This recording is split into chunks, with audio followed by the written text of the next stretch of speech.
আমরা এখন কথা বলবো জনপ্রিয় অভিনেতা শফিকের বাবা মোহাম্মদ শেখের সঙ্গে।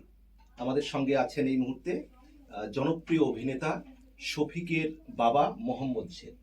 ভাই, আপনাকে স্বাগত জানাচ্ছি। কেমন আছেন আপনি? আলহামদুলিল্লাহ, খুব ভালো আছি।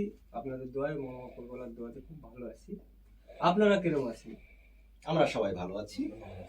আচ্ছা, এই মুহূর্তে আপনি কি করেন? এখানে আমি এই মুহূর্তে একটা কাজ করি, সেটা হচ্ছে মেলার ব্যবসা করি। আমি ছোট্ট একটা ব্যবসা ওয়াইলি, দীর্ঘদিন মেলা নামে 17 বছর 18 বছর মেলা করছি, ওয়াইলি চালাচ্ছি আমি। হ্যাঁ, এখন করি আমি আপাতত মেলার ব্যবসাটা এখন করি। আপনি আগে কি করতেন? মানে শফিক এই যে অভিনয় যখন শুরু করেছে তার আগে আপনি কি করতেন? কি আমি আগে বাইরেও গেছি, আপনার বিদেশেও খেটেছি, প্লাস গ্রাম গ্রামে ফেরি করে বেড়েছি। আমি একটা ভালো ফেরিওয়ালা ধরেন, বদ্ধ পরিবারের ছেলে, আমি খুব অনাথের ঘরের ছেলে পেলে, ভালো ফেরিওয়ালা, আমি ফেরি করি বেড়াই। আমার ছেলে যখন অভিনয় করে, তার আগে থেকে আমি অভিনয় করি। তার আগে থেকে আমি যখন ভিডিও ছিল তখন আমি আপনি অভিনয় করতেন আগে থেকে? হ্যাঁ, আচ্ছা আচ্ছা। আমি অভিনয় করতাম, তখন আমার ছেলে দেখতো যে আমার বাবা কি করে। আচ্ছা, শফিক যখন অভিনয় শুরু করে তখন ওর বয়স কত ছিল? ওই ধরলেন 11। 11? কোন ক্লাসে পড়তো? তখন ওই 4-এ পড়তো হয়তো, তখন পড়াশোনা তো চালু করেছিল না। আচ্ছা 4-এ পড়তো।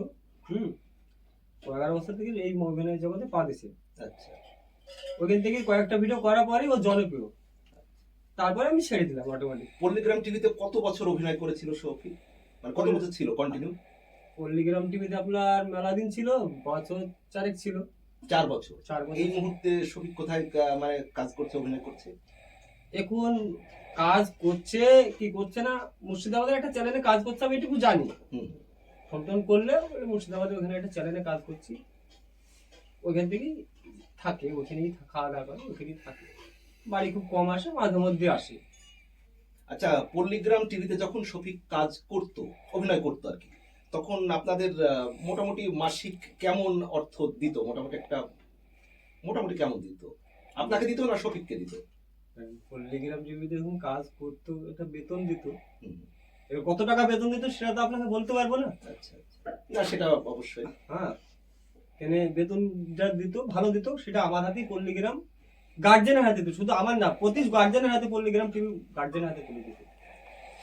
ওরা গার্জেন ছাড়া আলো নেই। আচ্ছা, শফিকের এই যে জনপ্রিয়তা, এই জনপ্রিয়তার পিছনে আপনি কার অবদানকে স্বীকার করবেন? যে কার অবদান শফিকের এই জনপ্রিয়তার পিছনে? শফিকের যে অবদান, যেনারা কাজ করেছে তারাকে অশেষ ধন্যবাদ। নাহলে এত জনপ্রিয় হতে উঠতে পারতো না। একটা সাধারণ ঘরের ছেলে, ওই জায়গায় আমি নিয়ে যেতে পারতাম না, অত টাকা খরচ করতে পারতাম না, আমি করাতেও পারতাম না। পল্লীগ্রাম টিভি ছিল বলি আজকে এত জনপ্রিয় ও হয়েছে। পল্লীগ্রাম থেকে চলে গেছে, সে নিজের ইচ্ছায় গেছে, কারোর ব্যক্তিগত যে তাড়ি দিচ্ছে পল্লীগ্রাম তাড়ি দেয়নি। ওরা যথেষ্ট কম না, এখনো ওদের জন্য কাঁদে, ওর জন্য এখনো কাঁদে আপনার পল্লীগ্রাম টিভির লোক। পল্লীগ্রাম টিভির যে মালিক রবিউল ভাই, হারুন ভাই, এদের সম্পর্কে কি বলবেন? শফিকের অবদান, মানে শফিককে জনপ্রিয় করার পিছনে এদের কতটা অবদান আপনি বলবেন? শফিককে জনপ্রিয় করার কতটুকু না, ওটা কতটুকু বললে ভুল হবে আপনার। যতটুকু শফিক জনপ্রিয় হয়েছে পুরোটাই ওদের দ্বারা। মানে রবিউল ভাই, হারুন ভাই, ওদের জন্য। রবিউল ভাই তো পল্লীগ্রাম টিভির মালিক। হ্যাঁ, আইটার না হলে কোনোদিন একটা ভালো হিরো চলতে পারবে না। সে যত বড় হিরো হোক, ভালো রাইটার দরকার, ডিরেক্টর দরকার, যিনি লেখেন গল্প। হ্যাঁ, তারপরে একটা ব্যাপার আছে। আমি একটা গল্প লিখলাম, চললো না বাজারে, একটা সিনেমা লিখলেও চললো না, তাহলে সেইগুলো ডাউন করে লস হলো। তো সেই মনের কথাটা ওদের মধ্যে আছে। মানে এক কথায় বলছেন যে ওরা শফিককে খুব ভালো ব্যবহার করেছে, মানে শফিককে বড় হওয়ার পিছনে ওদের একটা বিরাট অবদান, বিশাল অবদান করেছে, ওরা খুব হেল্প করেছে। রবিউল ভাই, হারুন ভাই যথেষ্ট ওদের তুলনা নেই আপনার। আচ্ছা, ওদের বলে বোঝাতে পারবো না আপনাকে। খুব ভালো মানুষ, ভালো মানুষ ভাই, হারুন ভাই। আচ্ছা, শফিক আপনার ছেলে পড়াশোনা কতদূর করেছে? পড়াশোনা বলতে মাধ্যমিকটা দিয়েছে গরিশরি। শফিকের তো খুব জনপ্রিয়তা বাংলাদেশ, পশ্চিমবঙ্গ, বিভিন্ন জায়গায়। শফিক বিভিন্ন, তাকে নিয়ে অনেক বিতর্কও হয়েছিল। তো সেই বিতর্কগুলো যতটুকু কি বলা যাবে, কোন মানে তার মধ্যে ততটুকু? আপনাকে সবটুকু বলতে হবে না, কিছুটা বলবো।